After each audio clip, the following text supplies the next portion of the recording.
Hey everyone, welcome back. So, before we proceed with our series with Selenium, let's revise a few of our Java concepts, the basics, so it will be more convenient for us to move ahead and get some hands-on practice with Selenium using Java. Okay, so you can basically use any IDE that suits you. It could be IntelliJ or Eclipse, but I'll be using Eclipse in my case here.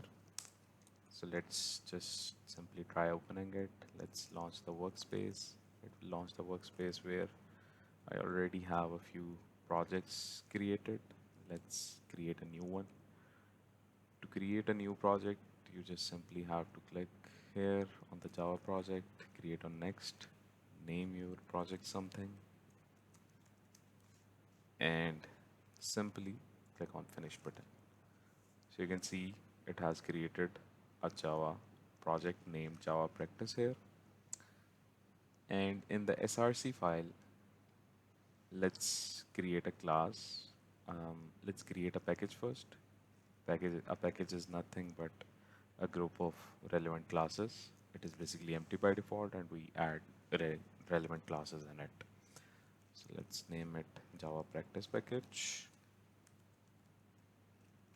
and finish. So you can see it has created a package here, and let's just create a new class in it. We can name our class anything. Let's name it Java practice class. And you see, if I click on this and check mark this, it will create this public static void main method automatically in our class. Okay, so uh, this is a this is always static, our main method, and it basically takes an array of string type. Okay, so let's discuss the data types in Java. There are primitive data types and there are reference data types.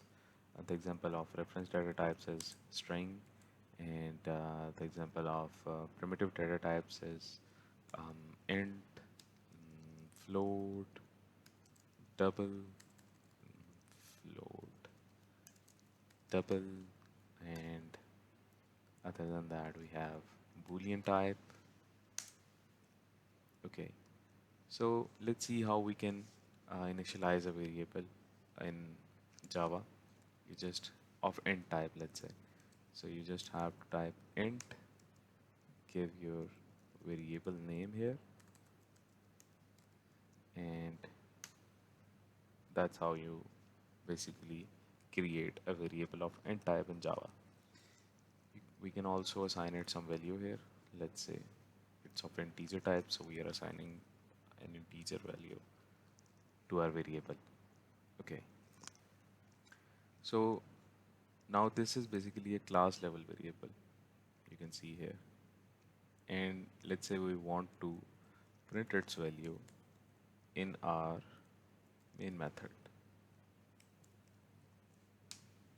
Okay, so let's just copy paste it here. And it should not allow us to do that.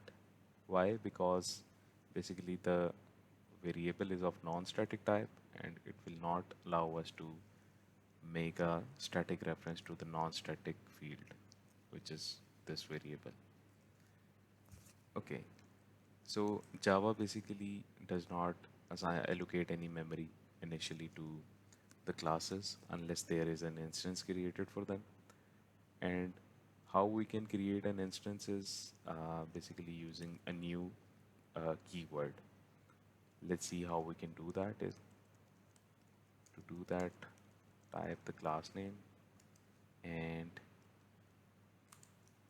give your instance name here. Use the new keyword here and then type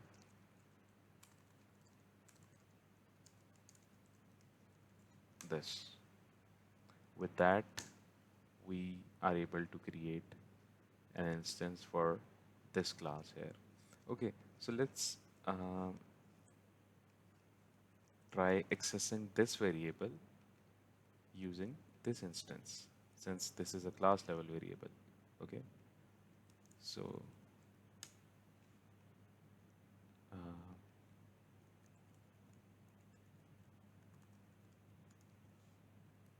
so you can see it is now allowing us to access it. Let's just confirm it by running our program, and it should print the value. You can see we are able to print the value of this variable here. Okay, one other way to assign um, value to this variable can be by using methods. Let's see how we can create a method in Java. Let's create a method of void type and name it assign value. Okay, and let's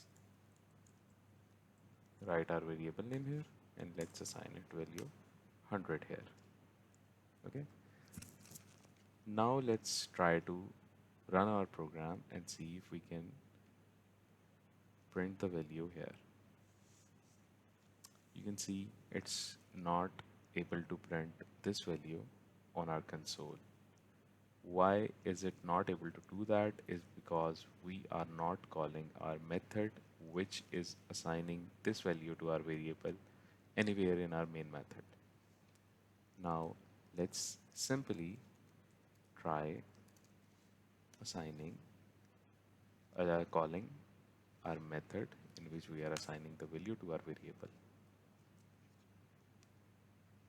Okay, so you can see we are able to successfully print our variable's value. Okay, one other thing we can do here is we can create a constructor and then assign value to our variable inside that constructor.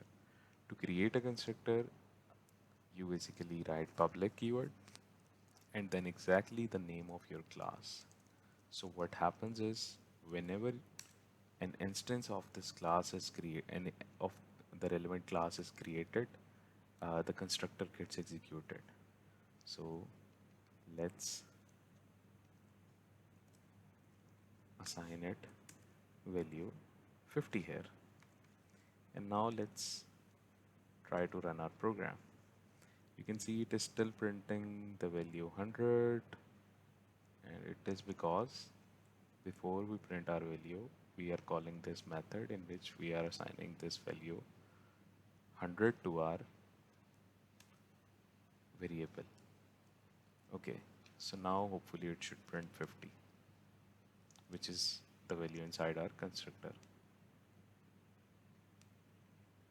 See, it is printing the value for the variable which we are assigning inside the constructor. Okay, so let's see if let's say if I want to give a value of my own choice and then assign it to this variable, how can I do that using a constructor? To do that, we can basically use arguments with the constructors, and let's say I have a argument of integer type here, and let me name it exactly this for better understanding. We can name it some other thing as well. And so we can write that, but this will not work. Why this will not work is basically because we are trying to assign a class level variable a value of constructor level variable. To do that, we can use this keyword here, and it should work fine. Okay,